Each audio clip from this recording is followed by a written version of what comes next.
ठाण्याजवळच्या येऊर इथं रेव पार्टीचं आयोजन करण्यात आल्याचा आरोप जितेंद्र आव्हाडांनी केलेला आहे। सर्व मोठे ड्रग्स पेडलर्स खुलेआम येऊरमध्ये फिरत होते असं देखील आव्हाड यांनी आरोप करत म्हटलंय।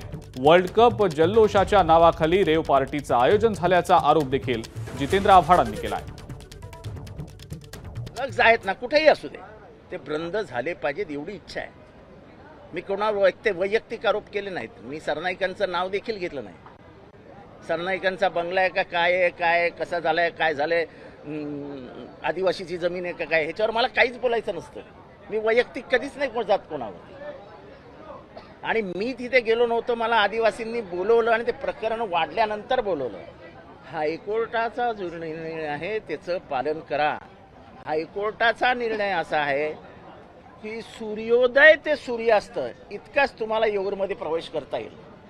आता त्या आदिवासींचं म्हणणं आहे की हा कायदा तुम्ही इथे लावून ठेवलाय त्याचं फक्त पालन करा, काय चुकीचं आहे।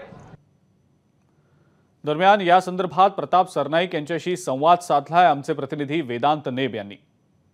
आपल्यासोबत आमदार प्रताप सरनाईक आहे। ज्या प्रकारे जितेंद्र आव्हाड एक प्रकारे आरोप करतात की येऊरमध्ये रेव पार्टी झाली, तिथे मोठ्या पार्ट्या होत आहेत, ध्वनी प्रदूषण होतंय, तुमचा मतदारसंघ आहे, काय खरंच हे असं होतंय का? हो, येऊर येथे अशा प्रकारच्या आता रेव पार्टी झाली की अन्य कुठली पार्टी झाली माहीत नाही, पण येऊरला 365 दिवस काही ना काही पार्ट्या होतच राहतात। रात्री बेरात्री सुद्धा त्यामध्ये धांगडधिंगा चालतो, दारूची सर्रास विक्री केली जाते।